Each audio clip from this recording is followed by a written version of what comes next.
नमस्कार दोस्तों, मैं पूनम आपका अपने चैनल में स्वागत करती हूँ। भोलेनाथ की कृपा आप पर और आपके परिवार पर सदा सर्वदा बरसती रहे और आपका मन हमेशा शिव भक्ति में डूबा रहे, ऐसी मेरी मंगल कामना है। सावन माह के शुक्ल पक्ष की पंचमी को नाग पंचमी के रूप में मनाया जाता है। इस दिन नागों की पूजा की जाती है और कच्चा दूध चढ़ाया जाता है। ऐसा करने से काल सर्प दोष से आपकी रक्षा होती है और आपके घर में धन धान की वृद्धि होती है।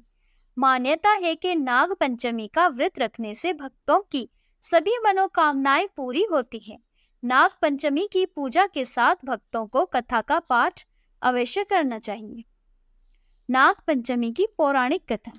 प्राचीन समय में एक राज्य में सेठ रहा करता था।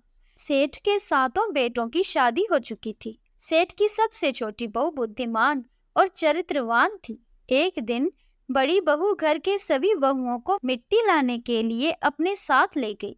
मिट्टी खोदते समय बड़ी बहू को एक सांप दिखा, जिसको वो खुरपी से मारने लगी। तभी छोटी बहू ने उसे रोक दिया और कहा कि इस सांप का कोई पाप नहीं है। सांप के पास जाकर छोटी बहू बोली, तुम यहीं रुको, मैं थोड़ी देर में वापस आती हूँ। ऐसा बोलने के बाद सभी बहुएं घर वापस आ गई। काम में व्यस्त होकर छोटी बहू सांप को किया वादा भूल गई। इसी बीच सांप उसका इंतजार करता रहा।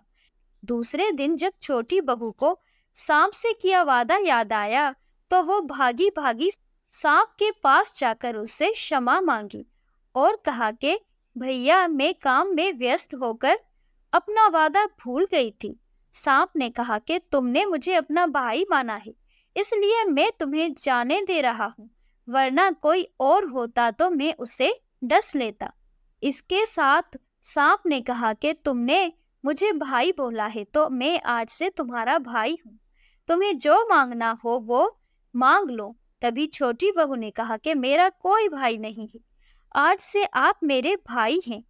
कुछ दिन बाद मुनीषों का रूप धारण करके सांप अपनी बहन को लेने आया। उस पर विश्वास करके घर वालों ने छोटी बहू को जाने दिया। सांप छोटी बहू को अपने घर ले गया, जहां सांप का परिवार रहता था। सांप के घर में इतना सारा धन देखकर बहू हैरान हो गई। एक दिन सांप की माँ ने छोटी बहू को कहा कि अपने भाई को ठंडा दूध पिला देना, मगर छोटी बहू ये बात भूल गई और उसने सांप को गर्म दूध पिला दिया, जिसकी वजह से सांप का मुंह जल गया। सांप की माँ बहुत गुस्से में थी, मगर सांप ने उसे समझाया। थोड़ी देर बाद सांप ने कहा कि अब बहन का घर जाने का समय आ गया है।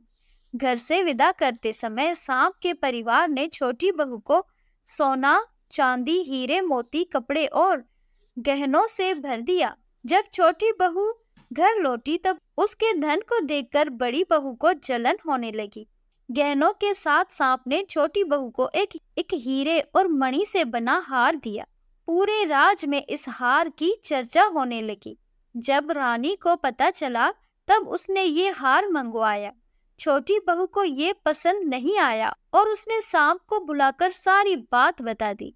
छोटी बहू ने भाई से आग्रह किया कि वो कुछ ऐसा करे जिससे कि ये हार छोटी बहू के गले में हार बन जाए और दूसरों के गले में सांप।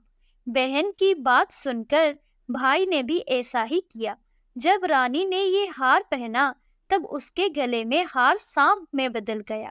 रानी चीखने लगी। रानी की चीख सुनकर राजा ने छोटी बहू को लाने का आदेश दिया। जब छोटी बहू राजा और रानी के पास आई तब उसने बताया कि ये हार उसके गले में हार और दूसरों के गले में सांप बन जाता है। तब राजा ने छोटी बहू को हार पहनने के लिए कहा। छोटी बहू के गले में जाते ही सांप हार में बदल गया। ये चमत्कार देखकर राजा बहुत खुश हुआ और उसे धन दौलत देकर भेज दिया। ओम नमः शिवाय। तो बोलो शिव शंकर भोलेनाथ की जय, माता पार्वती की जय। दोस्तों, आपको ये कथा कैसी लगी? कमेंट बॉक्स में हमें ज़रूर बताइएगा।